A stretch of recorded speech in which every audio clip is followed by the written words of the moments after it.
Good morning. Welcome to a Sunday edition of Morning Scone presented by Brock, the Baton Rouge Orthopedic Clinic, Hudco Roofing, HudcoRoofing.com. Do business with someone you know. Hudco Roofing, HudcoRoofing.com, and Restored Motions, RestoredMotions.com. Shout out to Crystal Poche. If you have pain, book a session. She will take you out of that pain. All right, LSU wins. Tigers beat UAB 41-10. No issues at all. Tigers took the opening possession of the game, went right down, scored. Did allow a long 66-yard kickoff return. And subsequently, 3 plays later, UAB was in the end zone. But after that, LSU would answer with a touchdown. They would hold UAB to a field goal, 14-10. That was all UAB would score, and LSU would roll on that night in Tiger Stadium. So, Tigers win. They moved to 9-2 on the season. They'll play in College Station next week against Texas A&M, of course, for a chance to go 10-2. And LSU very much keeps its playoff hopes alive, especially with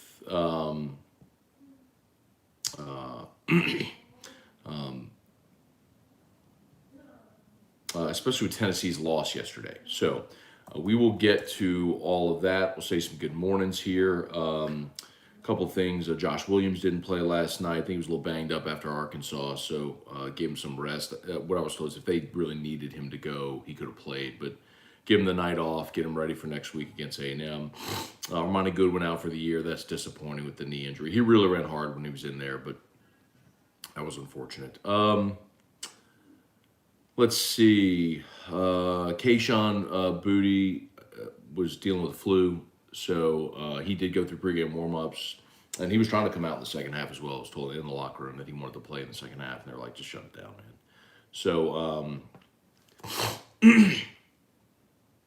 let's see. All right. Anything from the game last night? Malik Neighbors was really good for LSU last night. Second play of the game. They went to him the first 2 plays. He had a 5-yard reception. Second play was the 47-yarder down the right sideline. Malik was really good last night, which is great to see. So, also, a big shout out to Noah Kane. Obviously, Armani Goodwin out. They didn't play Josh Williams last night. And then John Emery had a couple of fumbles in the ball game. So, Noah Kane made the most of his opportunity in that ball game. He was not, however, the leading rusher. That was Jaden Daniels, who led LSU with 111 yards on 12 carries. He had runs of 28 and 23 on the night. So,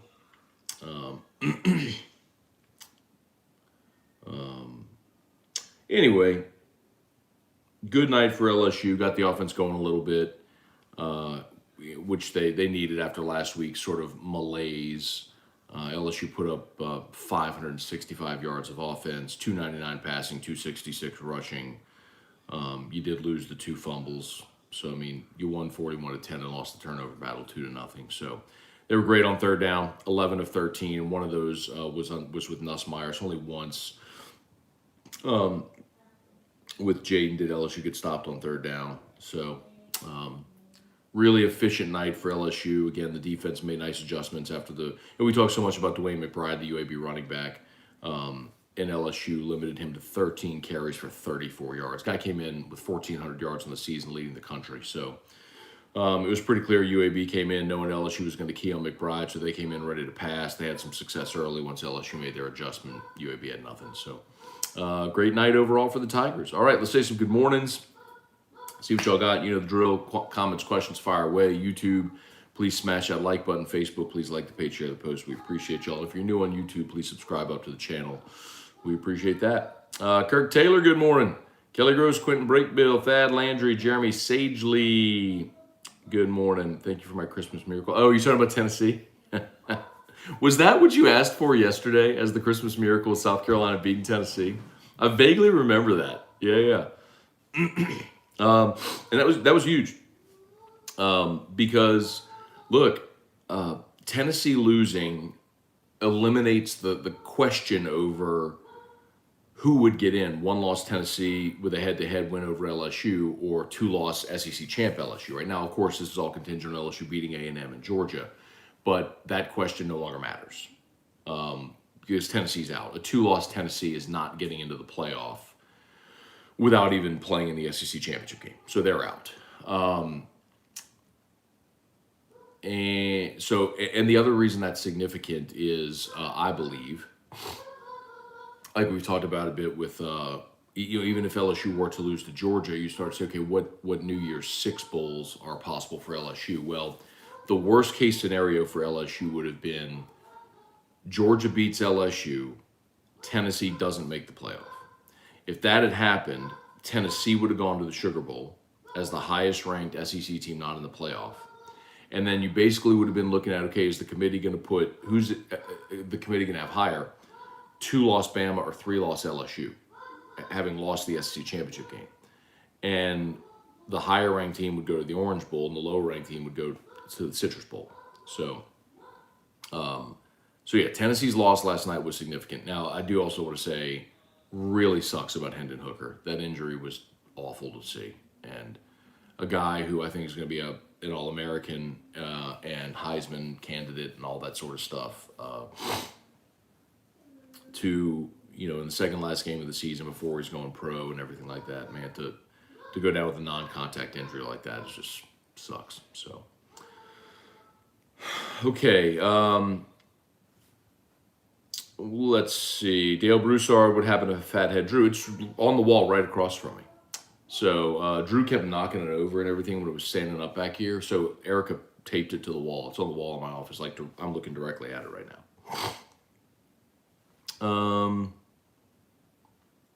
Bob Poole, Ryan, Amanda Guidry, Ty Fly, good morning. Thad Landry, Matt, see the injury to Hooker? Yeah, we just talked about that a little bit. Jaden, in his interview, said the game is moving slower to him. I think that's huge. You could see he's seeing the field better and better. Jeremy, while I do agree with that, that wasn't the case a week ago against Arkansas. So, that's great to see and great for him to say it and all that sort of stuff. But that wasn't the case last week. And he'll have his biggest test yet coming up a week from Saturday against Georgia. Sean Allen Lee, morning, Matt. That was a cold game. Bubba froze my boots off. God bless you for going. Anybody who did go in that stadium, especially those of you who stayed to the very end, y'all are real ones, bro. Y'all might be real stupid, but y'all still real. Glenn Krause, morning, Matt. Love how Emory runs. Should we be concerned with his fumbling issues? Absolutely, you should be concerned with the fumbling issues. That is the thing that has kept him off the field.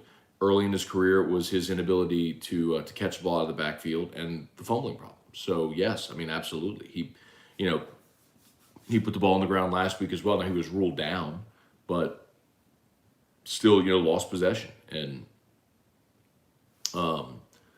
it's the thing that's kept him off the field. It's the thing when Noah Cain has a night like that last night, where you look and say, maybe Noah Cain takes that spot as the number 2 from John Emery. But I'll continue to say about Emery, y'all. Here's the problem you have if you're LSU. You don't have the luxury of having a deep stable of backs to say, okay, next guy. You got Josh Williams, who's, again, a former walk-on, but a scholarship guy now. You got Emery and Noah Cain. Armani Goodwin's out. So you got 3 scholarship running backs. And if you're sitting there trying to tell me that you're not going to play John Emery, then you got 2 scholarship running backs, which means your next guy, I don't know if y'all noticed last night, but the guy they put in at running back was Derek Davis, the safety, who played some running back in high school. But, man, that's your next option. So, man, you need John Emery. and John Emery not only gives you depth, but he gives you explosive playmaking ability. Look, the touchdown against Alabama, he's the only back LSU has that scores on that 30-yard screen pass. Because everybody else goes out of bounds. But John was athletic enough to put his foot in the ground, cut, and get in the end zone. Jesse Brown, Matt Lusto, Jamuson, good morning. Kenny Schulz, good morning. Jeremiah Hardell, let's try not to suck today against the Rams. I'll be honest with you, Jeremiah. I do have a bet on the Rams today. When I saw Matthew Stafford was playing, I did play the Rams today. The Saints' offensive line is you're still McCoy's on IR. You're without James Hurst, who's in the concussion protocol, and Andrews Pete's a game time decision or is questionable for the game today. That offensive line trying to block Aaron Donald and that Rams defense, nah, man. I get Rams are without Cooper Kupp today, and that is a bit of a nod to the Saints defense then, but you're still without Marshawn Lattimore and Bradley Roby, and Paulson Adebo has not played well, and brother, I don't. Maybe the Saints go out there and play a great game like they did against the Raiders, and I think this is one of 3 remaining that the Saints can win. I think they can win this one, Atlanta and Carolina at home, but I'm not betting on it. Ryan Rodgers, morning, Matt. Good old Baylor Bears couldn't help everyone out. I know, so close too. Baylor and Illinois. I mean, textbook illustrations of how to blow a chance at a top 5 upset because you play conservatively down the stretch and don't make plays. Larry Garner, Jason H. Good morning, Cortland Jacob. Jaden looked faster yesterday, if that was even possible. Probably because the defense was slower. I mean, you were playing UAB, but yeah, he looked great. I'll tell you, the thing I didn't like was in the second half, UAB had 3 hits out of bounds on Jaden Daniels. I mean, that's just dirty, bro. I mean, you're losing the game. I get you're frustrated, but the last thing the world LSU needed was to have Jaden taken out by somebody, being a little frustrated and taking shots at the quarterback. So, anyway.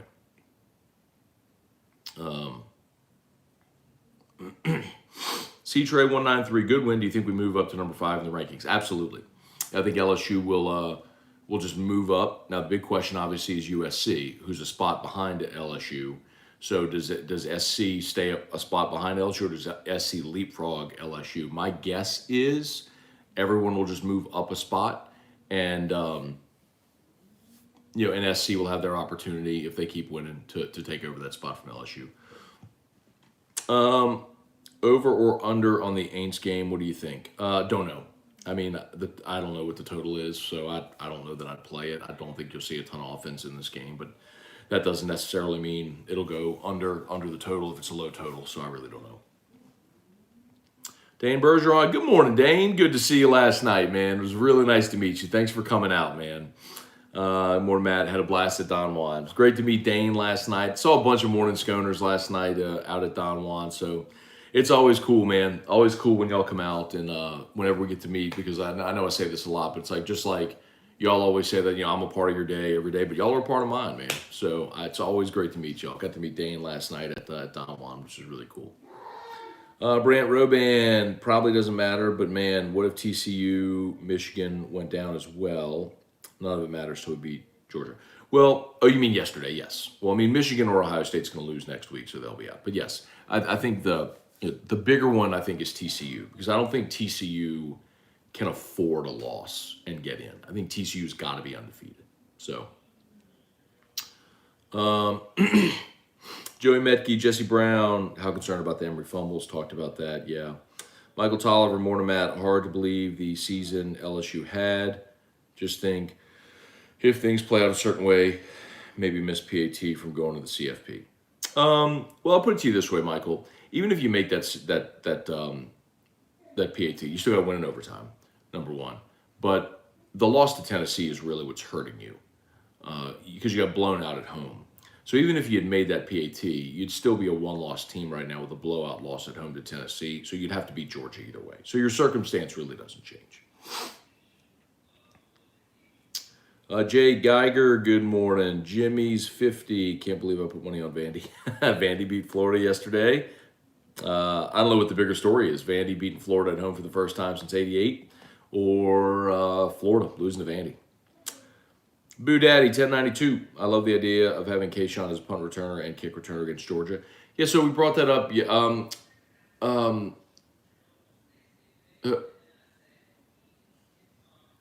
they're showing highlights of the Peach Bowl from 19. Jalen Hurts.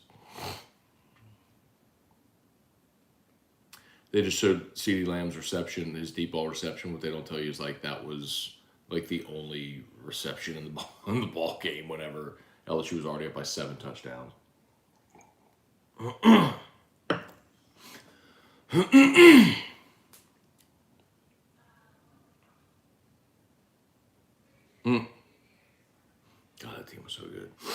Anyway, so the idea of Kayshawn as a punt returner, I like a lot.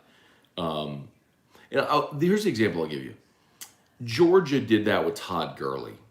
Not all the time, but when they felt like they needed a play, they put Gurley back at kick returner. And I think against Georgia, you may need an explosive play somewhere in that game. And if you can flip the field or find a way to get an explosive play in the kicking game, then I'd be for it. Gregory Clayton's a nice player, and he's back there basically just to catch the ball. But I like the idea of maybe putting Kayshawn back there to return punts.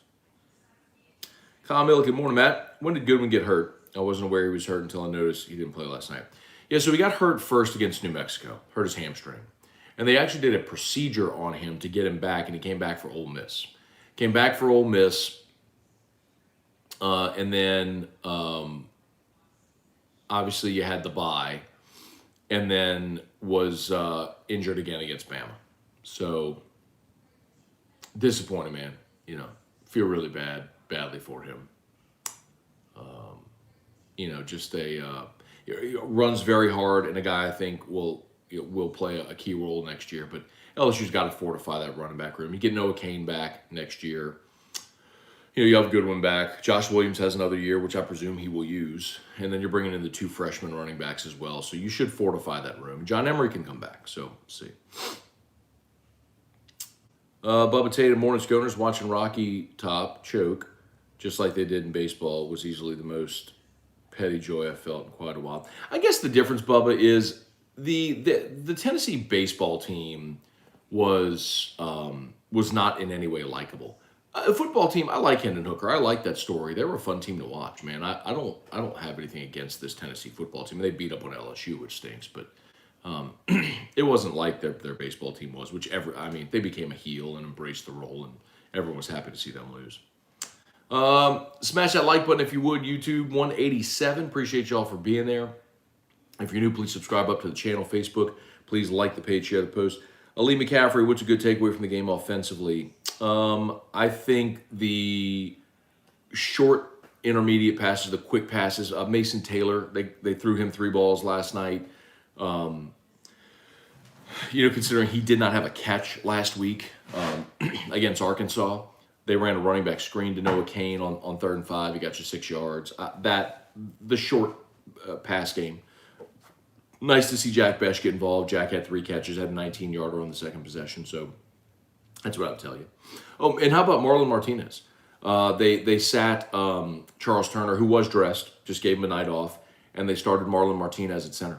So, and you had no issues in a rainy, cold day. You had no issues with the snap or anything like that. So that's good to know. It looks like you've got your backup center. Should something happen to Turner, you can feel good about that. Bob Poole is Brian Kelly Coach of the Year now that, I guess, since Tennessee lost. It'll be interesting to see. Listen, however that goes, I would be fine with it. If they vote for Brian Kelly or if they vote for Josh Heupel, I'd be fine either way. I think both are certainly deserving. Both have had amazing seasons. So, Caleb Bernard going to the Saints game today. Any pointers where to park? Shoot, if you get there early enough, pay to park in the garage. You can park in the Macy's next door to the Dome too, which is a paid garage. Dustin Cleveland, good morning. Craig Duga, Fathead Drew, Jeopardy, Elmo Ducks, Facebook filters, good times. Indeed. Paul Losi, what's up, man? Ryan Amanda Guidry, Daniels played well. Shane Emery with all the talent, can't hold the ball. Michael Clark, Elmo Ducks. Todd Harris back in the day, Tiki Barber went through a fumbling problem. Yeah, no, I remember that. And we talked about that last night on Whiskey and Wine, and T-Bob brought up Tiki Barber. He went to sort of a high and tight hold, and that's what you see a lot of players coached now is high and tight to hold balls. James Butler missed a parlay because of half a point. Well, kind of your fault, so I don't do parlays. I mean, I get it, parlays pay out, but more often than not, you hear that story, right? Damian St. Pierre, what a game by Malik Neighbors. Feel he was everywhere in the first half. He was. They pushed the ball to him. They went to him the first 2 plays of the game, including the 47-yarder. They went deep to him again later in the first half. He was great. Malik finished with 129 yards and 7 receptions. Great night for Malik Neighbors. Jeff McKiffin, good morning. The game was freaking cold. Sean Allen Lee, it was fun getting to the stadium early. My daughter had her first visit. Checked out the PMAC. Mike the Tiger, watched the band, marched down the hill. Pretty low key as far as the crowd. Rain was miserable. We made the best of it. There you go, man. That's awesome. Great time with the wife and family. Awesome, awesome, awesome. Daniel Sinette, Dale Broussard, Game Coin on sale again. What do you mean Game Coin on sale again? What do you mean? Like it's never not been on sale. You can always buy GMEX tokens. Todd Harris, the horse collar on 5 was scary. He could have really gotten hurt there. That and then the other play down around the goal line when his shoe came off and he was kind of like hopping back to the field. I was like, oh God, please don't tell me he's hurt. And it was like he just had his shoe was off and he didn't want to get his sock wet. Yeah, Bob Poole, did you see the A&M guys fire the cannon point blank at 2 UMass players? I did see that. There were 2 UMass players yesterday praying like in the corner of the end zone. Well, A&M has a cannon that they fire, and they fired it like right at the freaking UMass. Well, I mean, in fairness, like you can't point it away. I mean, they have to angle it a certain way, and so they fired. It was just smoke, that went at them. But yes, Nick Bradley Hole, are you going to watch any World Cup games? Maybe the U.S. if they're on and I have time to watch it, but probably not. Brian Robert, Ole Miss ruined my 10-game parlay. Well, that's your fault for having a 10-game parlay. And by the way, you should ask me because I'd have told you Arkansas. That Ole Miss emptied the bag last week against Bama, and then to have to go on the road to Arkansas in that game with KJ Jefferson back. Yeah. Todd Harris, poor kids, saying a prayer. Yeah. Tony Cortello, yesterday was great football. On paper, should have been a boring day, but ended up being one of the best days of football watching. That usually happens, though, man. Those lazy Saturdays when you're not expecting much, just like your nap, and so are some of those favorites. Ron Wisnant, if LSU wins out, we're going to playoff. Ron, here's the thing I'll tell you, man, and this is the scenario that you fear, is, okay, if Georgia loses to LSU, they're still in. One-loss Georgia is going to get into the playoff. So, just like a year ago, Georgia was undefeated going the SEC championship game, lost to Bama. Bama and Georgia both got in.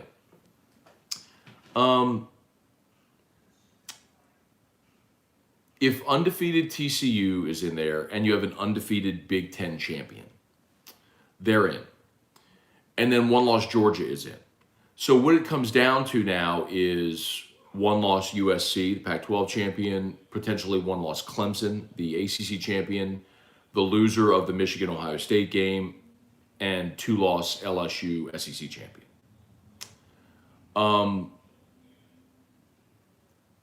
And I still don't think that 2-loss LSU is going to get in. I think the committee would put 1-loss USC in, especially the way they're closing, having the opportunity to play UCLA this coming week against a ranked Notre Dame team who's playing better, and then they'd get the Pac-12 championship game against Oregon. I think that they would that USC 12-1 Pac-12 champion USC would get in over LSU. Y'all aren't going to like that. I mean, I get it. Y'all aren't going to like me saying that, but I think that's what the committee will do because I think it for them would set a bad precedent if a 2-loss champion got in over a 1-loss Power 5 champion. And I get it. All losses not created equal and all that stuff, but you're going to be able to say USC's only loss was on the road at Utah when Utah went for a 2-point conversion. And you'll look at LSU and say, you lost to Florida State and you got blown out at home by Tennessee. Those are bad losses. So, Ron, I disagree with you, man. I think LSU needs help. Like, you need TCU to lose. You need somebody else to lose to clear. You need Southern Cal to lose. You need to lose to clear that path for LSU. Now, you have to win also. You got to go beat Georgia, which is probably the hardest part of all this that we're talking about. But you need those other teams to lose. If USC loses, TCU loses, and LSU beats Georgia, then it's an easy decision.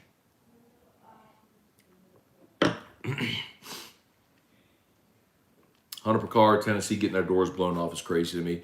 You know what's weird, Hunter? South Carolina, and there was nothing fluky about it, man. South Carolina, if you watch that game, South Carolina's offense was a machine last night.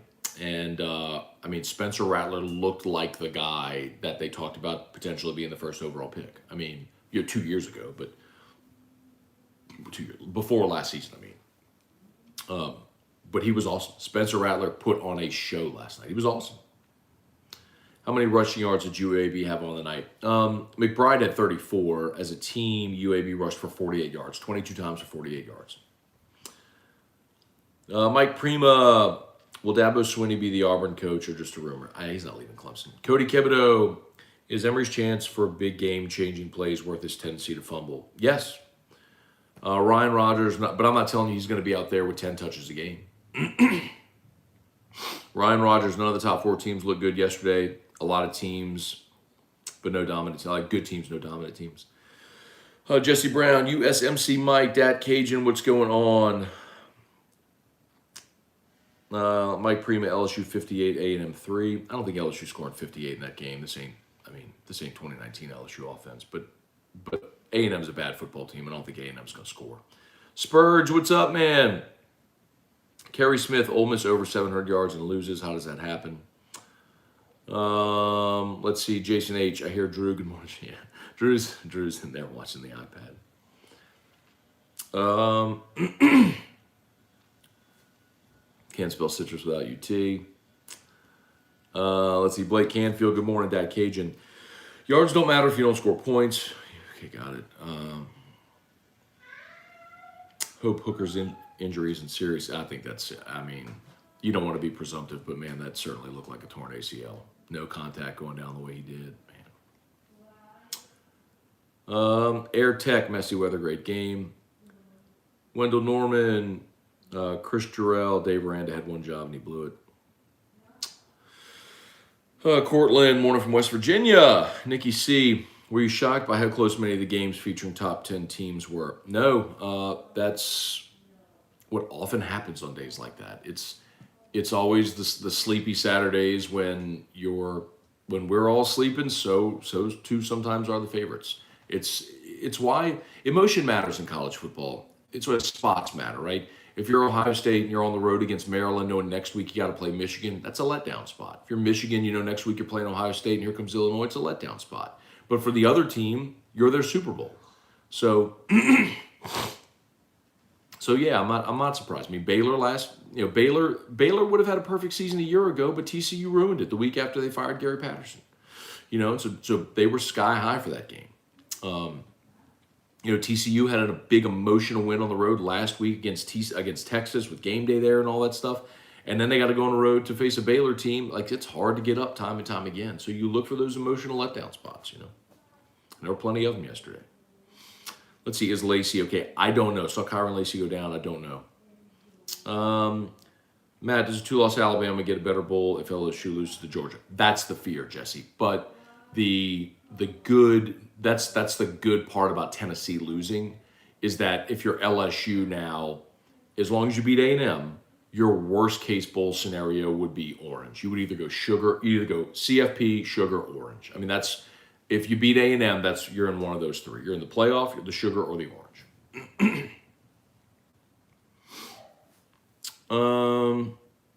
You see, Dak Cajun said Emory's a liability every time he touches it. That's just like, that's such a being a prisoner of the moment, man. Like, you weren't saying that when he scored against, like, if I go back and look up your comments about what you said after he scored against Bama, or the touchdown on the left side of the pass against Florida. Like, I mean, you're being a prisoner of the moment, man. I'm not saying it's acceptable. I know that's the problem he's had, and that's why you're never going to ride him to 20 carries a game like we talked about. But he's still got explosive game-changing ability like no one else on your team has. Let's see.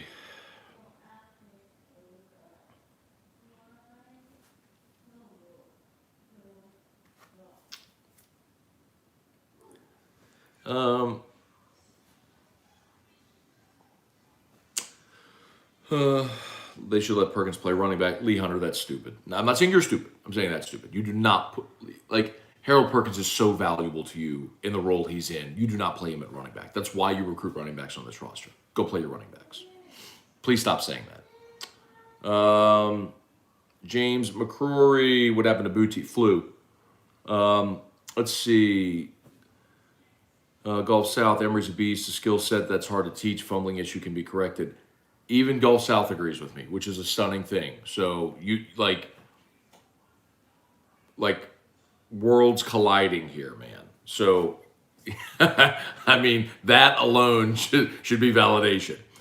Bill Galley and Whiskey and Wine was a good show. Thank you. Hey, first time you try to pronounce my name. Thanks, Matt. Okay. Jamunison. Jumunusun. Jamunison. Let's see. That Cajun, I'm not gonna lie to you, bro. You suck. Like, you suck today. Now you're crapping on Kayshawn. Like, bro, seriously, I don't need your energy. Like, if you're not gonna like clean it up, leave, please. Like, I don't need that energy here this morning. Like, if all LSU's 9-2, you're playing A&M this week for a chance to potentially go to the college football playoff. You already clinched the SC West. If you're coming in here with nothing but negativity, bro, I don't need that in my life. Like, you got to bounce. So, like, literally, clean it up, be happy, or bounce. I'm good either way. But, like, and nobody want to sit here and listen to you crap on players and all this stuff right now on a beautiful Sunday after LSU just put a whipping on UAB and you're getting ready for Thanksgiving week in UAB. So, look, man, I'm just going to call you out right now. Clean it up or get out. Kerry Smith, gotta love Vandy over Florida.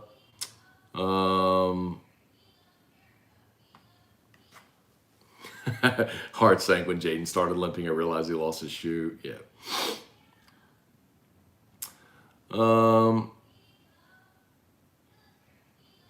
Let's see. Bring in Drew. Hey, Drew. Hang on. All right. Let me go see if I can get him. Hang on. Y'all want Drew. Hang on.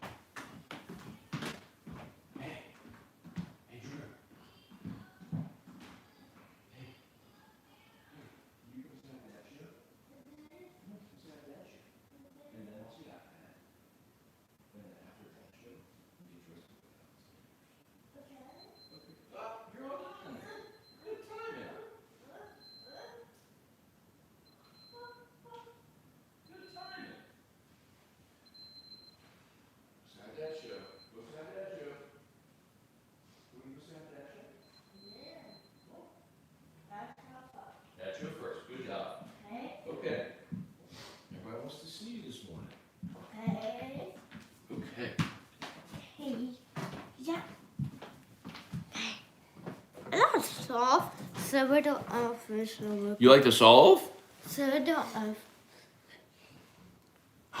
Who do you see? Hi there.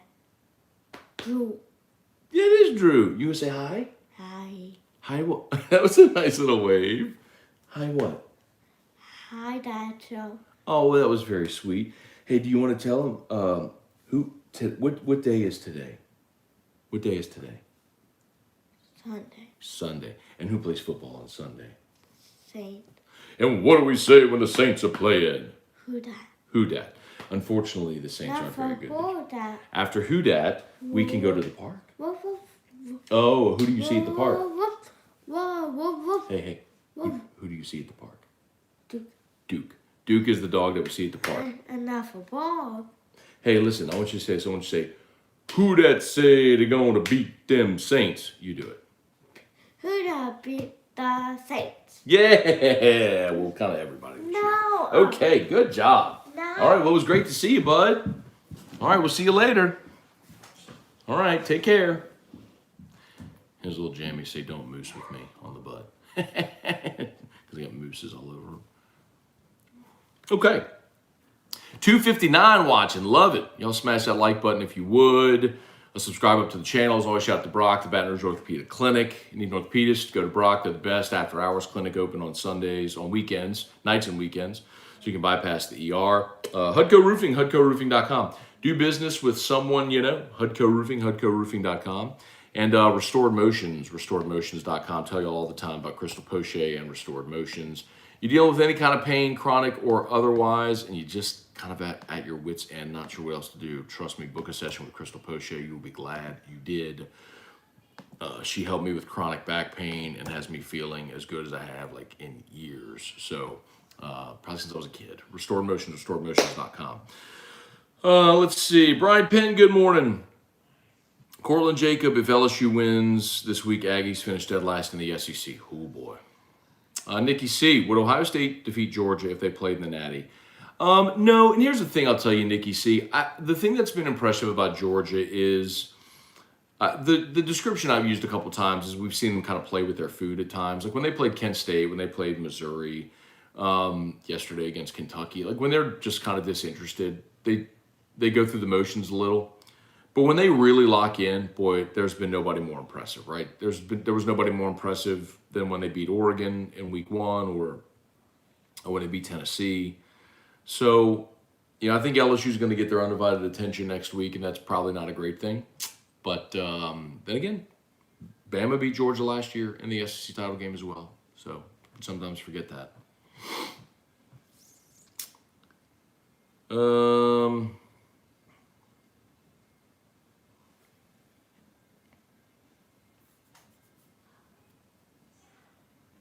Let's see.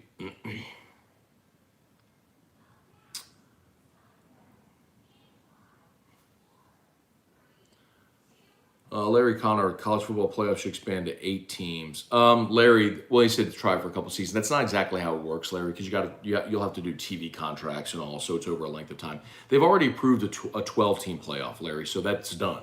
We are moving to a 12-team college football playoff. It's just a matter of when. In order to do it for the 2024 season, so year after next, all of the bowl games would have to agree to opt out of the current TV contract and move to the 12-team. How it would look, the holdup right now is the Rose Bowl, because the Rose Bowl wants to be guaranteed its New Year's Day afternoon slot. They'd be willing to give up their Big Ten Pac-12 union, but they want their slot on New Year's Day in that afternoon. So, and that's been the holdup right now. But we are moving to a 12-team playoff. That's happening. All this talk about who's in, who's not means we need the 12-team playoff. I'm here for it. Bingo. Play it on the field. Let's see. Brian Penn, when do we play Clemson? Is it next year? No, the next year LSU plays Florida State in the non-conference in Orlando. USC UCLA game was fantastic. Lots of points. Hopefully you took the over in that game. Kevin Williams, let Perkins return punts. No. John Malassa, I do not want Harold Perkins in his ACLs and his ankles back returning punts with dudes running full speed 40 yards downfield at him. That's a terrible idea. Stop it. John Malassa, morning, Matt. How's Drew been? Making the trip to College Station this weekend. Hopefully get to see LSU cap off a 10-win season. Yes, indeed. Damon St. Pierre, Jermaine Gordon. What percentage health and availability wise do you think the Tigers will be for the conference championship? Man, they've been good, man. Oddly, this is about as healthy a team as I can remember in November. Losing Goodwin stinks, but you have avoided, by and large, the catastrophic injury, except for obviously losing Mason Smith. And I mean, look, that's a massive one, right? Because that was arguably your best player coming into this year, and you lost him on the first defensive series. A lot like losing Caleb on Chasson. Remember that against Miami in 2018, the opener in Dallas? You lost Caleb on. A lot like that. Travis Daisy, Trivia Carter, good morning. Jermaine Gordon. Let's see, Cortland, 2 bad snaps, 1 high. The Emery fumble after Jaden lost his shoe. One loaded on us. Irfan Sayad, good Morgan. Ian Wolf, Matt, I was wondering what your hopes are on the Saints' future quarterback as a fan. I think if Hooker is there in the early second, depending on knee, or tank for Caleb next year, what do you think? Well, the Saints aren't going to tank, but they also may not be very good. So, I don't know that you're going to have an option in veteran free agency. Maybe the best option would be someone like Jimmy Garoppolo. Is that really who you feel like you want to build your organization around? I don't think so. So, yeah, I mean, I think you take a quarterback in this draft. The worse the Saints keep playing, you will have a high second round pick. So, the challenge is to find Jalen Hurts in round 2, You know what I mean? I mean, Lamar Jackson was the 32nd pick of the draft. I mean, every team had a chance to draft him. So who's going to be on the board? We'll see. And Ian, the tricky part, as you mentioned about Hooker right now, is with that injury, you know, that his rookie season may be a wash because of that injury. Maybe. That may not be a terrible thing, you know. If you feel like he's your guy of the future, you give him essentially a redshirt year.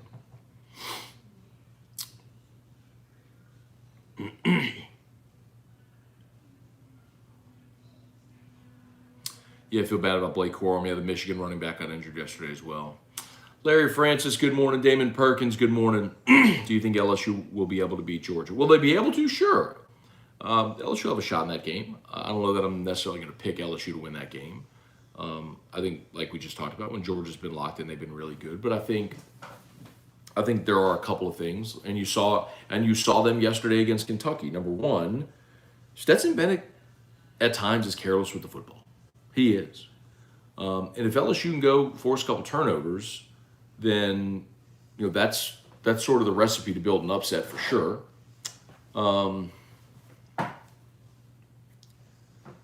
And I think LSU's defensive front seven is really good, and can give Stetson Bennett that offense some trouble. You know, defensive or offensively, it's a big chore against that Georgia defense. There's no way about it. But LSU's got some skill, got some playmakers. See if we can move the ball.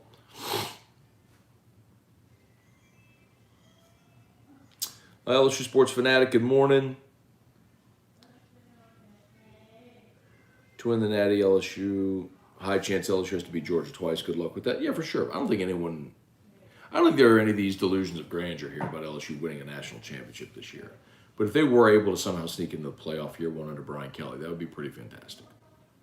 And I'll tell you the other thing, too, is what would likely happen is you would end up with, I think, if both Georgia and LSU got in, I think it would go number 1, Ohio State, number 2, TCU, number 3, Georgia, 4, LSU.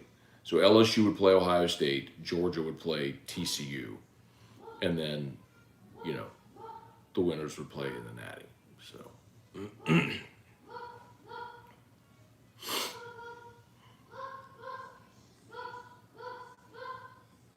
yeah, look, I mean, listen, I'm just getting to the comments where y'all talking about the 2-loss LSU, and B. Weinman's like, who did USC beat? Well, I mean, they will have beaten at the time UCLA, ranked Notre Dame, ranked Oregon. I understand your point. I understand your point. You'd be talking about a 1-loss Power 5 champion who has a brand name and whose only loss would be on the road by a 2-point conversion. And y'all are saying they don't keep an SEC champ out. What you're confusing here is they're not keeping the SEC out. And I've told y'all this for weeks now. None of y'all want to hear it, but I've told you this for weeks. And that is that the precedent was Penn State in 2016. You had a 2-loss Penn State Big Ten champion who had a head-to-head win over Ohio State, and they kept them out for 1-loss Ohio State. So I get it. You don't like to hear it, and it may not matter because LSU may not be Georgia.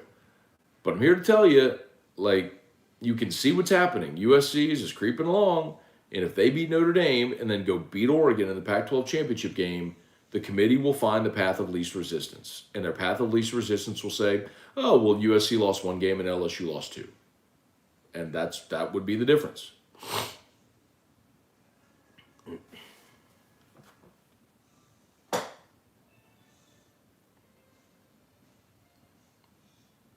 Wow. I got to scroll back.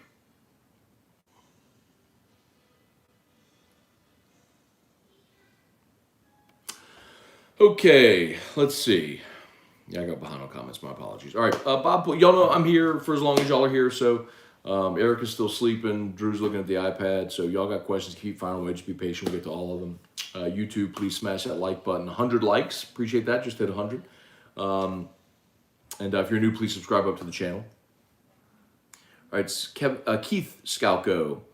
How have you been? I know this contract will be a huge issue, but he's completely useless. Well, sorry, that scrolled past. I don't know what you're talking about. Blaine Smith, LSU class of wide receivers, unbelievable. Yeah, man.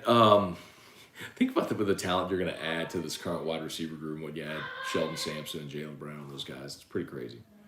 Louis Bergeron pumped for next season, seeing Perkins and Smith on the same field. Not only that, man, but just think. We've talked about it a bunch, but you're gonna get your whole starting offensive line back. All 5 starters on the offensive line are going to be back, including your 2 freshman tackles who will be sophomores. Mason Taylor's a freshman. Harold Perkins is a freshman. Demario Tolan has played a bunch lately at linebacker, 32, and they love him. You're going to get Mason Smith back. You're going to get Wingo back. Savion Jones has been awesome in his role this year. We haven't seen Quincy Wiggins at all this year because he's dealt with a foot injury, so you'll have him next year. Neighbors, Besh, Brian Thomas, Chris Hilton, then all the guys we just talked about at receiver. You might be getting all of your running backs back. Someone may transfer, but Williams, Emery could return. Kane likely is coming back. And then you're going to add the 2 freshmen. You do have to go remake your cornerback room again because Jarpinar, Converse, Mekhi Garner, Colby Richardson, all super seniors, they're done. And so you really haven't gotten anybody else work at corner this year. So you're going to have to go hit the transfer portal for corners again. But man, I'm going to tell you, they're primed next year. They are primed next year for a big season.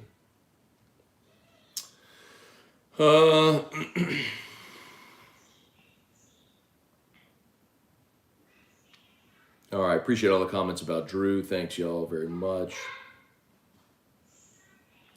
Patrick Fluid, can't believe this happening year 1. Great time to be a Tiger. It's amazing what happens when you get the right guy in there. Nick Bradley Hole, who is the 4-star from New Orleans that committed yesterday? Good question. Let me see. Ah, crap, wrong website, sorry.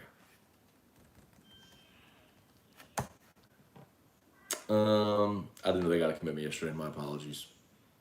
I was not looking at recruiting at all yesterday.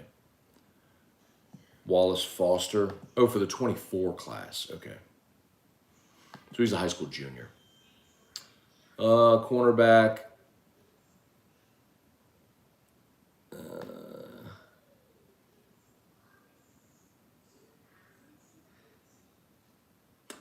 Four-star cornerback out of Warren Easton.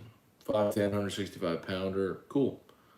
LSU, Florida, Florida State, Texas, Arkansas, Miami, A&M. Awesome.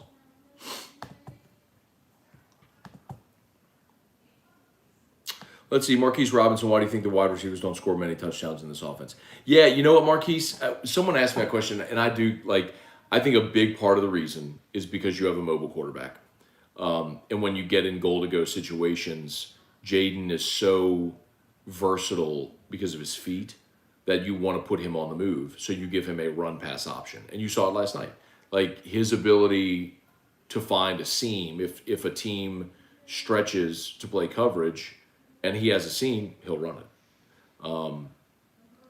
And then you also have the luxury of a physical offensive line and a guy like Josh Williams who gets low and moves the pile. So when you get in those short yardage situations, you just run it. You know, and they've had a lot of success doing it. I think that's why. LSU just hasn't thrown the ball a bunch around the goal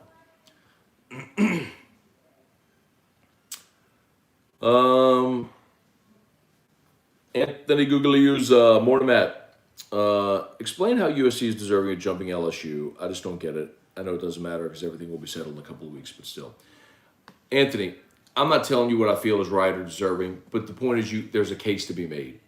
You'd be talking about a one-loss Power 5 champion, and you'd be talking about whose only loss, again, I'll say it again, was on a 2-point conversion on the road, and an LSU team which lost to Florida State and looked terrible doing so and got absolutely housed on your home field by Tennessee. So LSU's got not only do they have 2 losses, but 2 bad losses. So, I mean, you can't just ignore that and only focus on the positive of, well, you beat Georgia. You won the SEC. I mean, I get it. It's a big deal. I'm not saying winning the SEC is not a big deal. But the committee can only have 4 spots. And there's a reason there's never been a 2-loss champion in there before.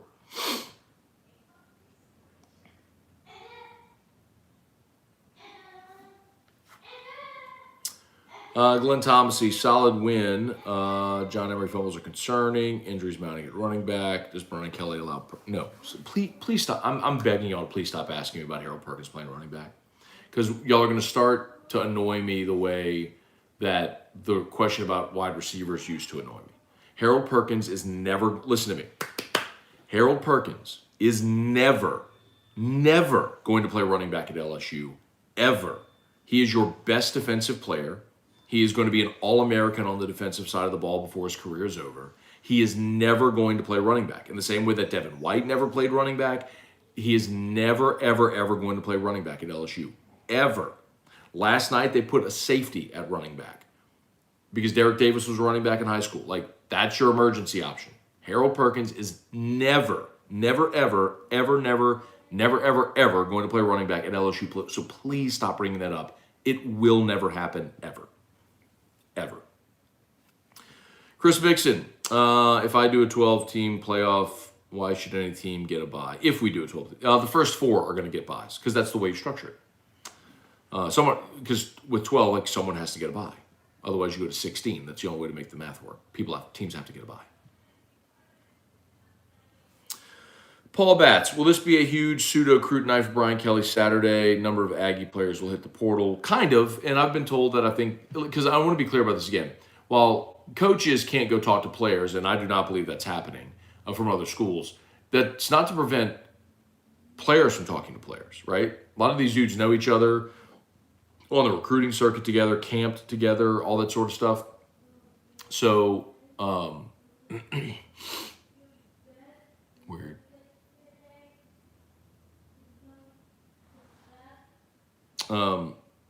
So I think some of the players have talked to other players about the possibility of playing together in the future. And I think that's going to happen with a couple. Bro, Anthony Guglielmo and I actually, so like, this is like the world may end tonight. Gulf South and I agreed on Kayshawn. I think it was on Kayshawn. And Anthony Guglielmo and I are agreeing on Perkins. He said, where do you come up with this delusional crap? The guy is a linebacker. It's not realistic. Take the blinders off. When Anthony Guglielmo is telling you to take the blinders off, your blinders are thick. Because, I mean, what a day. What a day on Morning Scone. I mean, Gulf South and Anthony are both agreeing with me. I mean, this is a day. I tell you what. Woo!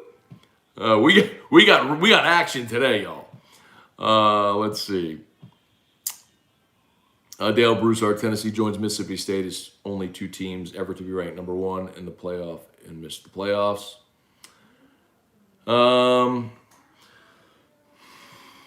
Hope the Aggie game isn't a trap game. It's not. I mean, you had your letdown spot a week ago. I mean, at this point, you're locked in and you know what you're playing for. Like, there's no reason to be trapped. You know what I mean? Like, you know what you're playing for, and you have to win. So, oh geez, they're showing the Bill Stadium. Holy moly, 77 inches of snow. That's 6 feet of snow. It's crazy. Would you have a heart attack if Brian Kelly ended the game the way TCU did yesterday? I mean, we lived it with Les Miles, so yeah.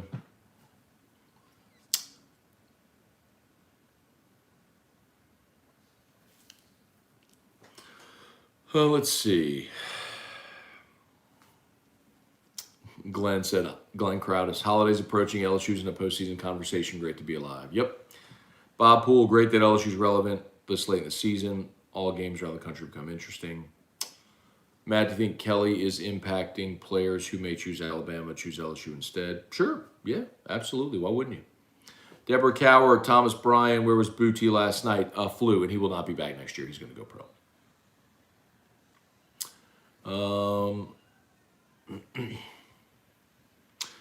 Let's see. Doodly-doodly-doodly-doo.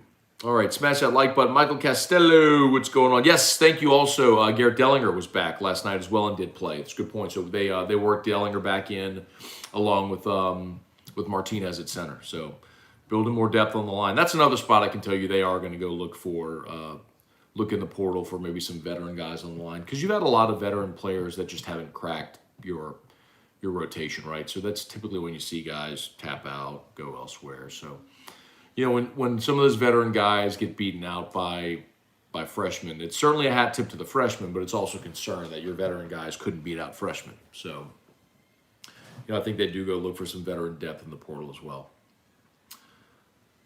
Brian Allen, perfect argument for an expanded playoff. Great show. Yeah, I mean, Brian, listen, at its most basic level, like, throw the teams out. Just, hear me out. Just forget teams, whatever. If you could make a legitimate argument, I'm not saying do our opinions agree, but if you could make an argument for more than 4 teams, then you need to have more than 4 teams. And that's the case every year. So, yeah, you need an expanded playoff. And I'll run through this again, because this is the thing that generally would get people excited. So this was before, obviously, yesterday's games. But if the playoff were held after last week, Georgia, Ohio State, Michigan, TCU would all have byes. Tennessee would host Oregon. LSU would host Penn State. Southern Cal would host Utah. And Alabama would host Clemson. Is anybody going to tell me you don't want that? Like, who in the world would say, not interested? I'm not interested in watching Tennessee host Oregon in a playoff game. I'm not interested in watching LSU host Penn State in Tiger Stadium in a playoff game. I don't need USC hosting Utah or Bama hosting Clemson in a playoff game. Come on, y'all. I mean, anyway, again, that's last week's rankings. I know Tennessee lost, and there's going to be some shuffle there, but Utah lost. So what it is, but the point is, like, who doesn't want that? Like, who doesn't want these on-campus playoff games and, like, teams to, and you're like, oh, ruin the regular season? Baloney, man. It makes everything more important because, like, you're not done if you lose to Florida State in the season opener. Like, you're still playing for something. Anyway. Kevin Williams, who's coming back next year? Good question, Kevin. Not sure exactly, but I'll tell you the guys to watch. You want to watch DeQuaylon Roy and Jacobian Guillory on the defensive line. You want to watch John Emery. You want to know about a guy like Greg Brooks, who has a super senior season if he wants to use it. Jay Bramblett, the punter, can come back for a super senior season if he wants it. So, Seven Banks, the Ohio State corner, who's been injured this year. You got some guys out there that you need to see what their decision is going to be. But realistically, you're going to lose Kayshawn, you're going to lose B.J. Ojolari early to the draft. Then all the guys who their eligibility is up. So.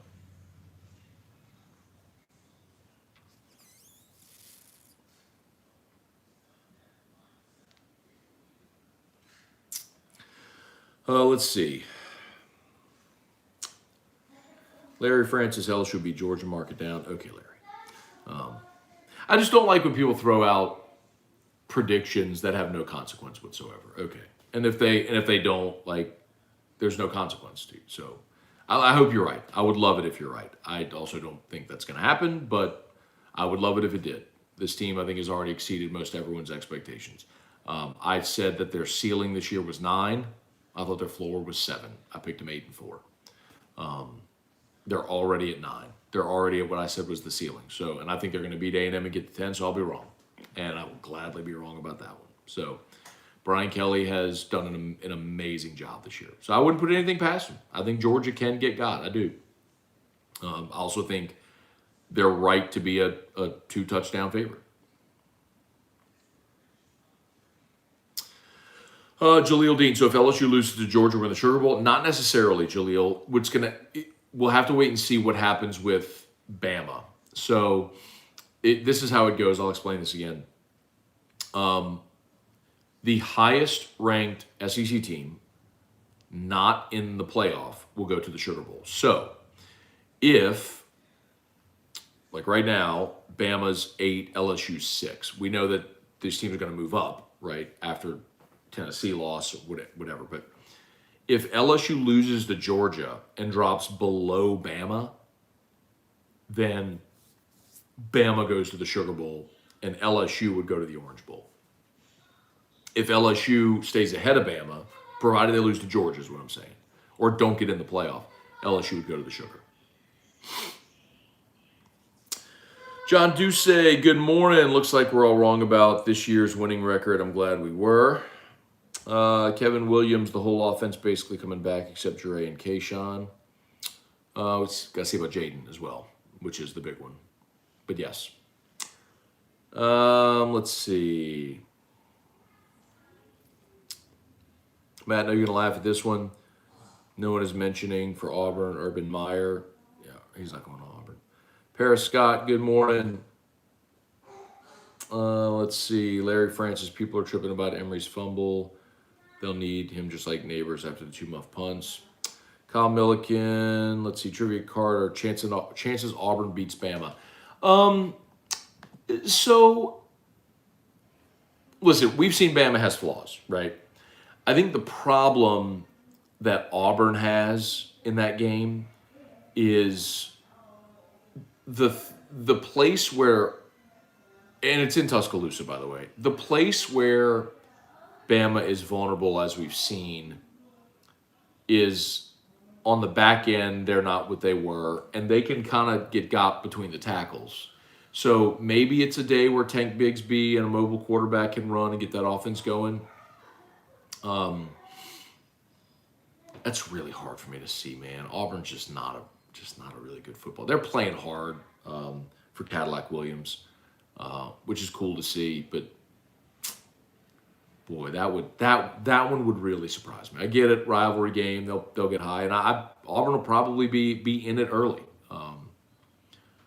But boy, that one's hard for me to see. I mean, look, you'd say you'd love to see it, but then again, if you're LSU, you want that Bama win to continue to be meaningful. If you beat Georgia. So it's a weird balancing act, right?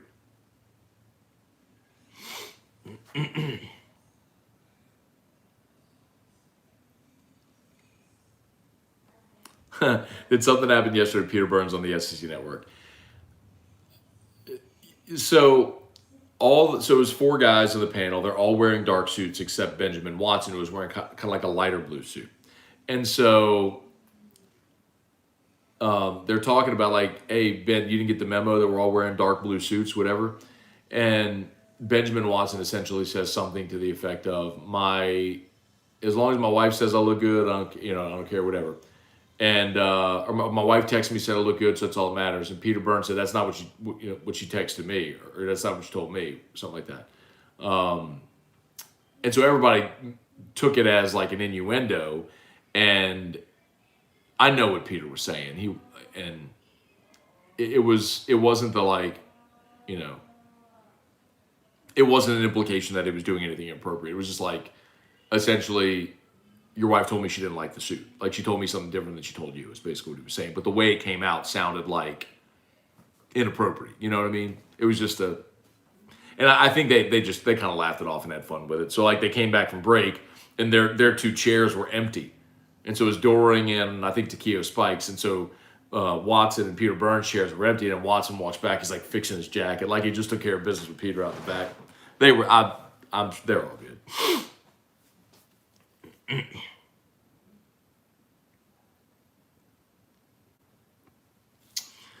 Larry Connor, Matt J. Daniels to me, project in the pros, more of a Taysom Hill type, because even though he's a decent passer, still misses wide open plays like the potential TD to the tight end. Okay. Larry, very few quarterbacks leave college and day one are ready to be like championship caliber NFL quarterbacks. But that's a process for a lot of guys. I mean, Peyton Manning was 3-13 and set a rookie record for interceptions his first season in the NFL. And you generally go to a bad team as well. So, I mean, I don't think that's in any way crazy to think that any quarterback drafted has room to grow. You look for skill set. And he's a dynamic runner. He can move the pocket. And he's got a good arm. So someone will draft him and draft him highly and see if he has an opportunity to go play. Hope he comes back. Let's see. Tom Granda, good morning. Stayed till the very end last night. God bless. So you were the one. Survived 623. Ben Davis, Tremaine 318. Funny people who can't and don't play football have the audacity to question these athletes. You know, Tremaine, I'll say this though, man. Like I don't like that comment, because that's to suggest that if you didn't play, you can't have an opinion. And I just disagree with you there, man. Whatever.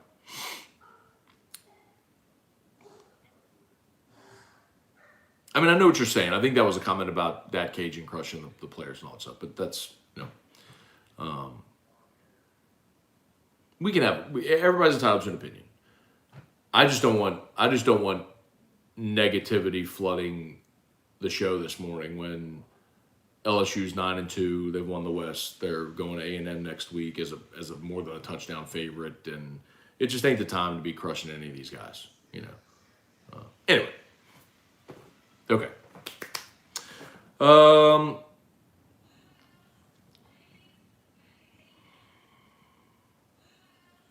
Let's see. Saint for life, Matt. After the season, Mrs. Benson and Loomis have to fire Allen and Carmichael. These guys are clueless. Almost every decision they made has been a disaster. That's true. This offseason has been a disaster, from deciding not to pay CD Deuce, trading him, quarterback situation, how they've handled quarterback situation. I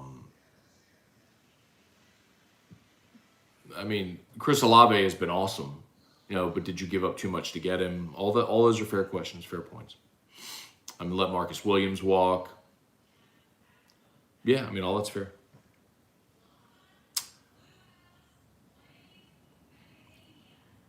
Mogo, let's see. Morning, Scone Nation. Great win for the Tigers. Even bigger win for the butt-kicking chickens from South Carolina. Tom Grandig, always need a little Drew in the morning. Trivia, can we take a step back and give props to Vandy? Good for them. Good for Vandy, for real.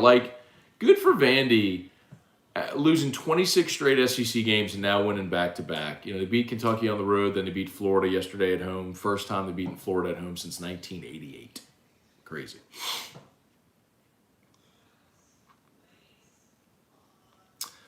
Saints definitely can't lose now, right? The Saints, look, we've seen the trend all year. When LSU wins, the Saints lose. When LSU loses, Saints win. It's a very bizarre symmetry that they've had this year. And I don't like the Saints today. I mean, I think they can win today. I think it's one of 3 games remaining they can win. But man, I don't love it. Let's see, Survive 623. Matt, have you heard the Tiger Chant song or Kick Rock song the LSU band just did with Sean Ardwin? Pretty good, up for a Grammy. I did. Someone with Tiger Bands sent me those links. I did. I need to give them a shout out. Carl the Cat, tell Russ not to give LSU a winning record next season. Hamilton Keener, it's very possible for LSU to beat the Dogs. Been a lot of discussion about that. You think LSU makes the playoff, they win the SEC championship. Talked about that a good bit. I think they need help. I think I think TCU or Southern Cal losing. Tennessee losing was a big help. It eliminates a contender, right? So I think TCU or Southern Cal would have to lose.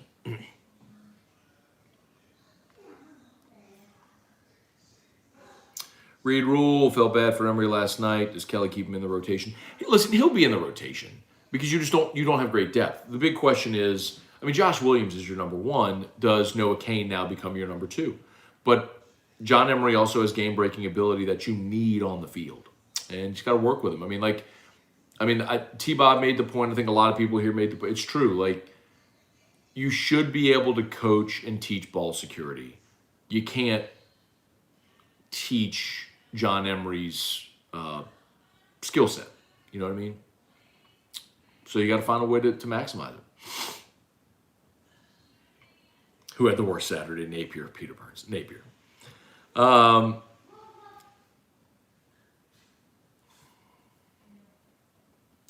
Travis Daisy, LSU's got to beat Georgia, and they're in.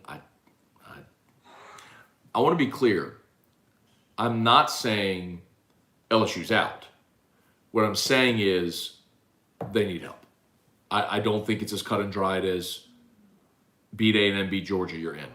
I think they need help. I think someone else needs to lose. And that someone else needs to either be TCU or Southern Cal. You got help with Tennessee losing. Because Tennessee is a team that likely would have had a very strong case over LSU. One-loss team. And we've seen teams not play for the conference championship and get in. Bama has not played for the conference championship and gotten in the playoff. Happened in 2017. They lost the Iron Bowl to Auburn. Auburn went to the SEC championship game, lost. No, I'm sorry. That's not right. That's not right? Can I have a hug? No. Can I have a hug? Oh, my boy. Oh, a hug. Give me a big hug. Give me that big hug, little boy. I love you. Done. I love you. Done, yeah. Oh, really? Danielle's turn. Whose turn? Danielle's turn. Janelle, it's your turn. He's doing Wheel of Fortune puzzles. Janelle, it's your turn. You want to say hi to Dad, Joe? Hi, Dash. Good job. Hey, where you going? Where you going? No. Nope, just going. He's just going. Just going. 291 still hanging on with us. Love that. Please smash that like button if you would. Appreciate that greatly. You know what? I haven't done this yet today, so I'm going to do this right now just because, you know what? I have the luxury to do it.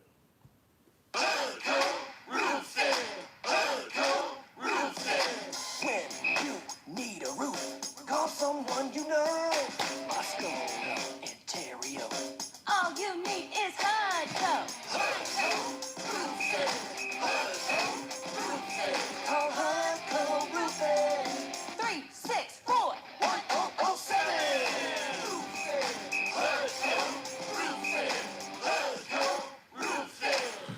HUDCO Roofing, HUDCOroofing.com. HUDCO pinned in the chat. Click that link. Fill out the form. Would love to give you a free no obligation roofing inspection, commercial or residential repairs, replacements. We do it all. HUDCO Roofing, HUDCOroofing.com. Strength and conditioning team need a segment on AFR. Would love to do that. I'd love to have Jake Flint on the show. Where are we? Damon Perkins, definitely need a mobile quarterback. Anthony Richardson has a lot of potential. Agreed, potential, but all those guys are going to be project guys. Matt, how do you think LSU matches up with the college football playoff teams outside of Georgia? Good question. Ohio State, in theory, has a really good offense, but boy, they have struggled at times. I do not think they are the like unquestioned juggernaut that many of us may have thought before the season. Michigan, I think, is a fraud. Michigan's played like the 80th strength of schedule. They're well coached and they're a good team. They are just not athletic. Michigan is just destined for a behind whipping like they got a year ago at the hands if they get in the playoff. The only team I think in the playoff Michigan might be able to beat would be TCU, and I don't think that they would match up. I think they would be 3-4 or 2-4. So if they got in that way, so yeah, it would not go well for Michigan.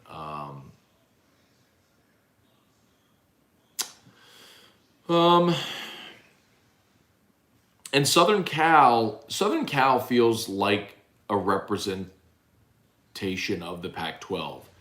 Top heavy, but not much substance. Like Caleb Williams is great. Jordan Addison is great. Lincoln Riley's a great coach. There is just not a lot there on a thin roster. They just have a really, really dynamic quarterback who makes a lot of plays. A lot of plays. Like you spy Caleb. I got Anthony Richardson on the brain. Caleb Williams, Ed Richardson on the brain because Anthony Richardson. With Harold Perkins, I like that matchup. Let's see, after yesterday, I think LSU has a good shot against Georgia. Look, the truth about Georgia is there are times when they look disinterested. Yesterday, they looked disinterested. And Stetson Bennett, y'all, hang on a second. Let me not just say that out loud anymore. Let me actually look this up. The numbers may not 100% bear it out, but there's a lot of times he puts the ball in harm's way and gets bailed out. But like he threw a terrible interception yesterday. Cole Kublik talked about this on AFR last week. He had a safety valve open, check down, take it 10 yards. Instead, he forced the ball downfield through a pick yesterday. 3,000 yards, 14 touchdowns, 6 interceptions. But I'm telling you, man, those 6 interceptions don't start to tell a story with him. He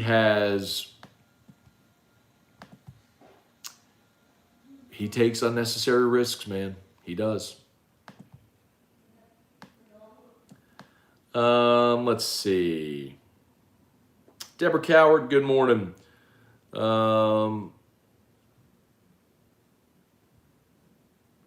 Cortello, USC beats 3 top 15 ranked teams in the final 3 weeks of the season, wins their conference, no shot they're left out. I would agree with you, Tony. They have the benefit of a backloaded schedule where each week they're playing meaningful games that we're paying attention to. I would agree with you. Todd Harris, I think LSU can compete with Georgia, but the depth to me is the issue. Georgia's so deep. Would love LSU playing USC in a bowl game. Yeah, I don't think that would happen this year, Keith, unless if they both ended up in the playoff. And I'm not sure that I see that path unless if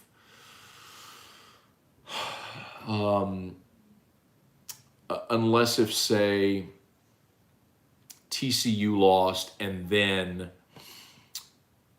let's say Ohio State beats Michigan and then Iowa beats Ohio State for the Big Ten. I think that's a scenario where it could happen. Will Lane Kiffin leave Ole Miss for Auburn or anywhere this year? Boy, I don't want to waffle. I don't know the answer. My instinct tells me that he will not leave for Auburn.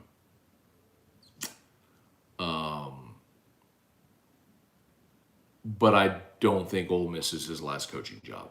That he will eventually take a better job where he can go win a natty.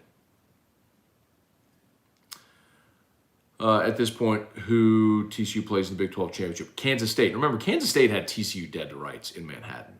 Their quarterback got hurt and TCU rallied. But that's a game that Kansas State can give TCU trouble.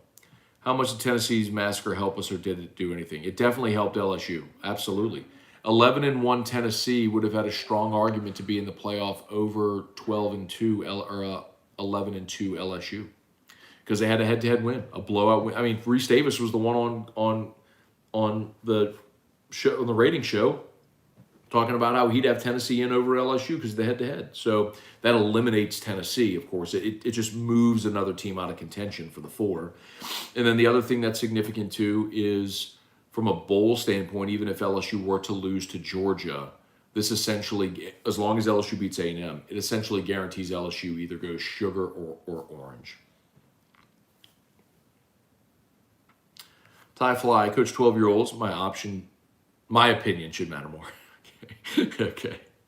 Craig Straub, so many games yesterday that were helpers, but none produced. The Tennessee loss helped. You just got to keep it. I mean, Tennessee was ranked ahead of LSU. Every team that you can eliminate from contention clears the path potentially for LSU to get into the playoff if they beat Georgia. Because listen, if LSU were to get in as a 2-loss team, that would be unprecedented. We've never seen a 2-loss team get in. So you need to remove those hurdles. The more hurdles removed, the clearer the path for the committee. And as we've said, the committee will always take the path of least resistance. So if you have a bunch of 1-loss teams and then a 2-loss team, well, they're going to leave out the 2-loss team.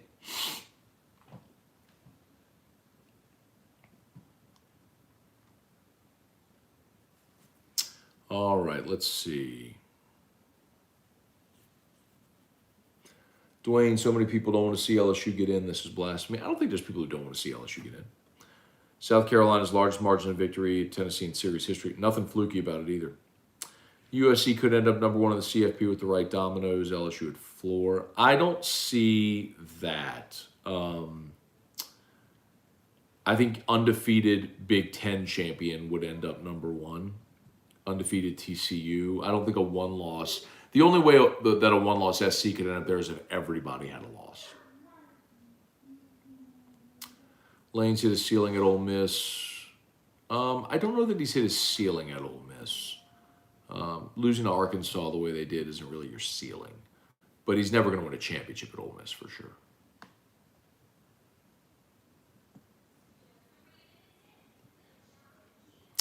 We scored 20 against Georgia, we win. I'll disagree with that, LSU sports fanatic. I don't think you're holding Georgia in the teens. Joey Metke, Matt, with Georgia having close games with Missouri and Kentucky, how do you think LSU matches up for the game? Yeah,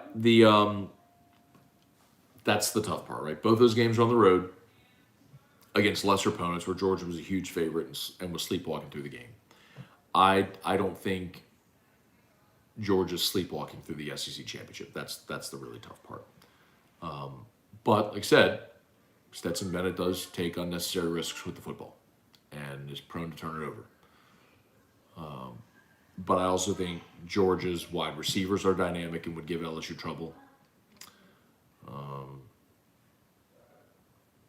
And boy, Georgia's front seven is really good. It'd be hard to run the football against them. You know, and so much LSU's success offensively is rooted in. All right, if you look, LSU's receivers are awesome. So if you try to play man coverage, it's like I like my guys against your guys. Well, can you give Jaden Daniels time to throw? And then if you decide to play coverage, Jaden's going to make plays with his feet. Although Arkansas limited that. Georgia's really athletic in the front seven and might be able to do the same. So I don't love the matchup, but I've also seen Georgia be vulnerable.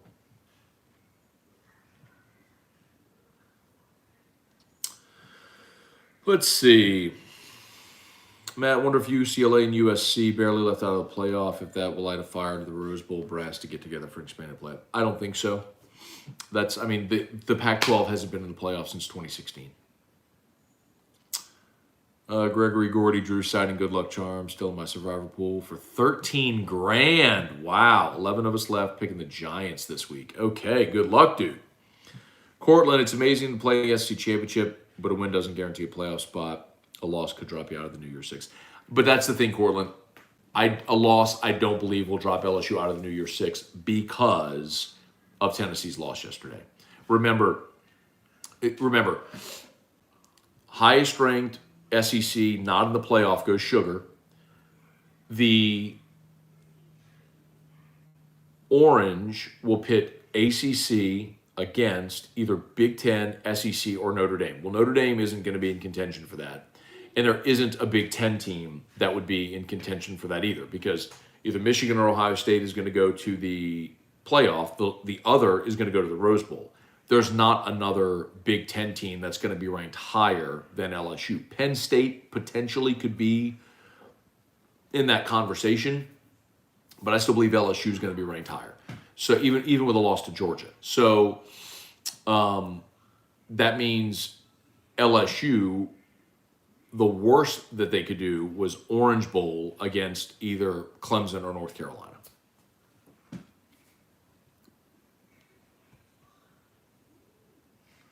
Where's the Billy Napier fans? I think Billy Napier is going to be fine in Florida, by the way. Whiskey and wine was good, but what was T-Bob doing that upset Matt? What was T-Bob doing that up? He didn't upset me yesterday.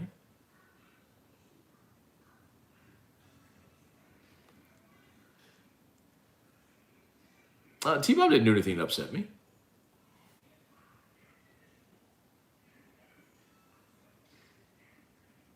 Do you think A&M is capable of playing well against us? Yeah, sure. I mean, I think A&M will give a good effort. They're just not a good football team. Like, that's the problem. They're just not good. Like,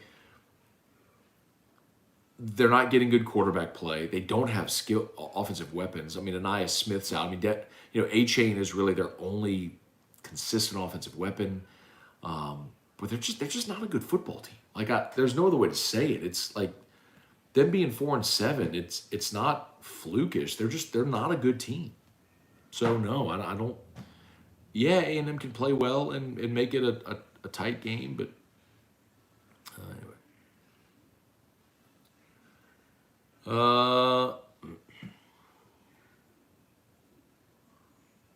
Now, Purple and Gold baseball game be on TV? I don't believe so, DA. Stephen Band, good morning. Who we betting on? I will tell you starting at 11:15. I'll be tuned in to Jimmy's show. Magnolia Bluff Football Sunday. I'll be listening to Andy Isco and Paul Nolan and all the Cappers recaps to see who we got today. All right, I think we're just about done. How are we? Oh, well, we got a few more. My bad.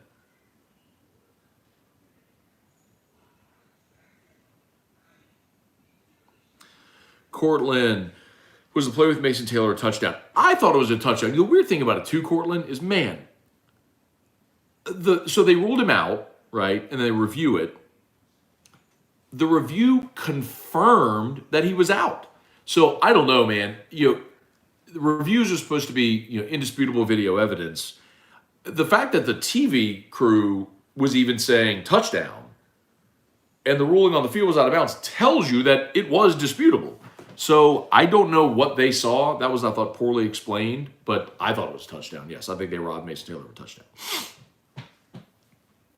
Poor Lane could hardly talk after the loss. That's not surprising. Look, I told you, they emptied the bag last week against Arkansas, and they had to go against Bama, lost a close game, had to go to Arkansas, who was getting KJ Jefferson back. They were walking into a buzzsaw. That emotionally was an easy thing to see coming. Tommy Poole, morning, Matt. How about Vandy and Arkansas? Dwayne A&M wants to ruin LSU. See, that's fine. They can want to do it. They're just not capable because they're not a good football team. Dwayne, let's see, Dalton Barnett, good morning. Cliff Nelson, morning, Scone, coming to you live from the front row because that's where front runners sit. Please tell E-Rock thanks again for the extra effort on the lemon cookies. Will do.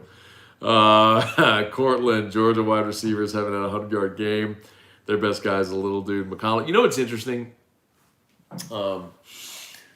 They may not have George Pickens, but they do have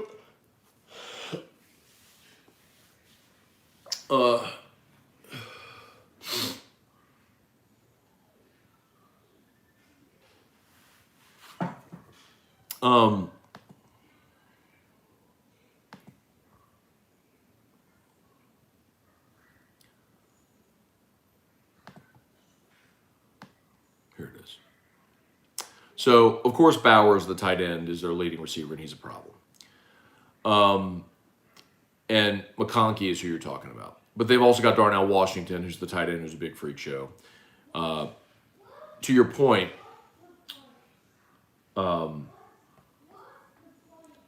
Bowers, this is their leaders. Bowers, tight end. McConkey, the receiver. Washington, tight end. McIntosh, running back. Of their top four pass catchers, only one's a receiver. Then there's Rosemary Jackson, Karis Jackson, Dominic Blaylock, Dylan Bell, who 1, 2, 3, 4, 9 guys with double-digit receptions. They spread the ball around a lot. So they're able to create mismatches. And I do like LSU's linebackers, obviously with Perkins and with guys that can run like Baskerville and Penn. So, and you also talk about your nickel safety and Greg Brooks, guys that could match up well with the tight end. And you'll need to against that team. But I'm going to tell you the bigger thing is, man, Stetson Bennett. I don't know why. He's just been careless with the football, dude. Like, it's a real thing. If you watch them play, it's almost like, dude has won his natty. He's a legend there forever, feeling himself a bit, playing with house money, and he's just a little careless. Like, if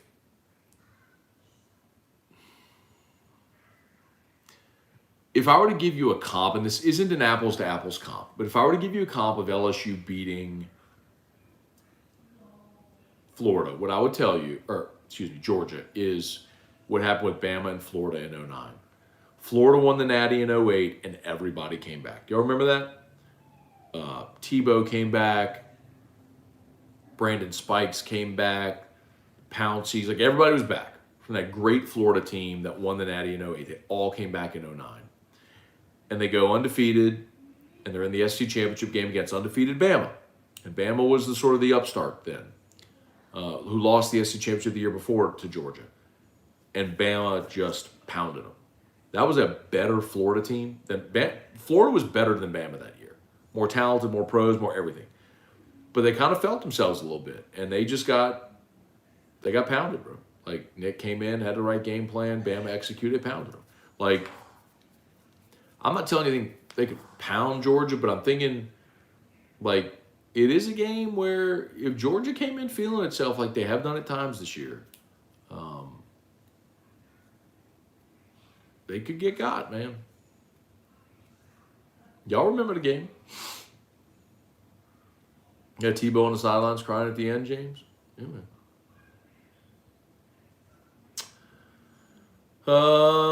Chance Babin, we all need to be Notre Dame fans this week, ironically. Yeah. Yeah, man, you want SC to lose. You want TCU to lose. Yes. You want Clemson to lose. Let's see if South Carolina can do it again. Go beat Clemson this week.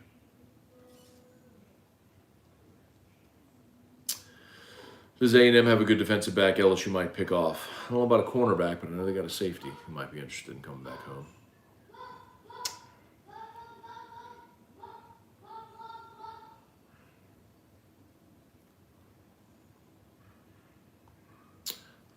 Gregory Gordy, I was right there. Taylor was in. Has Kelly challenged any plays this year? Gotten it overturned.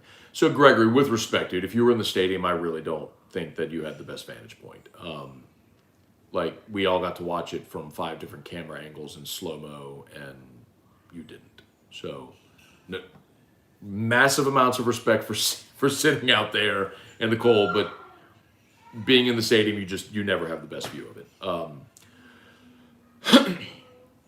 And calls challenged overturned is interesting because most replays are booth initiated, so it's not like throwing the red flag in the pros.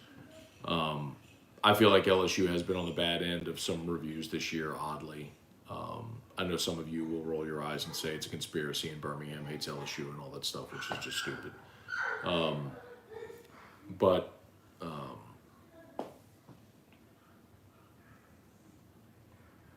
that one was that. I would love to hear an explanation on that one. Yeah, Gregory, it doesn't matter if it was in the corner where you sit. What you were looking at was if his hand or elbow was down out of bounds before the ball crossed the pylon, which was indiscernible, of course, to the refs in super slow-mo. We all know that the ball hit the pylon, like he got the ball in the pylon, but was his hand out of bounds? Like that's the point we're looking at here. Like you did not have a good view of his hand, like in a split second hand down before ball hit pylon from section 411. I'm sorry, but you just didn't. Like everybody watching it, zoomed in, slow-mo, 5 different angles, had a better look than you did in real time, bro. Like, again, respect to you for sitting out there, but there is no reality and no argument in reality where in real time, in the cold and rain, sitting wherever you are in section 411, 50 yards away from the play, that you had a better view than everybody watching multiple angles in super slow-mo. Oh, man. All right, anyway. Let's see. I think we're just about done. Bob Poole, Notre Dame has been impressive the last 2 weeks. They have. Yeah. I mean, Boston College is trash, but they did beat up on Clemson. Patrick McKenzie, I couldn't feel my feet after the first quarter. Thick socks, Patrick, thick socks. All right, I think we're just about done. Let's see. Clickbait are us. I'm doing an essay at Catholic High. My subject is, should college football playoffs be changed? Other than expanded playoffs, are there any other changes you think should happen? Like what? I mean, unless you want to talk about like automatic bids for conference champions and stuff, I do not think that the group of 5 should get an automatic bid. If they're in the top 12, fine, but they should not get an automatic bid. Like, does anybody really think that Central Michigan or Western Michigan that year that PJ Fleck had them should have been in a playoff? Come on. I love you too, Gregory Gordy. Thank you for watching. Justin Abity, Matt, with Michigan and Ohio State playing this weekend, the loser not making the Big Ten championship game, why wouldn't LSU jump them if they beat Georgia? They might. That's not the question, Justin. The question is undefeated Big Ten champ, undefeated TCU potentially, Georgia getting in, even if they lose the SEC championship game, and then one-loss Pac-12 champ USC, one-loss ACC champ Clemson. Like that, those then become the hurdles. Would the committee take a one-loss conference champ over a two-loss conference champ with two bad losses? Like USC's only loss, is on a two-point conversion to Utah on the road. LSU played horribly against Florida State and then got absolutely mauled at home by Tennessee. Those are two bad losses. So that's what we're talking about. It's not the Big Ten loser. Okay, I think we're about done. And Drew's great. Thank you for asking. All right. Appreciate y'all as always for watching. Have an awesome day. As always, shout out to Brock, the Baton Rouge Orthopedic Clinic. They are open after hours clinic. Bypass the ER. Go see our friends at Brock. HUDCO Roofing, HUDCOroofing.com. Do business with someone you know. Restored Motions, restoredmotions.com. You got pain, holler at Crystal Poche over at Restored Motions. Just book a session. I'll go ahead and put the link for Restored Motions in the comments there. All right. Y'all have an awesome day. Saints at noon. Coming up in about 30 minutes from right now, be sure y'all are tuned in to 104.5 ESPN Baton Rouge. Jimmy Out will start his Cappers recap to give you all the picks for today. They are, I believe, collectively 32 games over 500 for the season. So you can do the math. If you've been betting with them all season, you'd be 32 games over 500 at whatever your average bet is. That would be a lot of money. So let's go get some money today, y'all. All right. Y'all have a great day. Who dat? We'll see you. Peace. Later.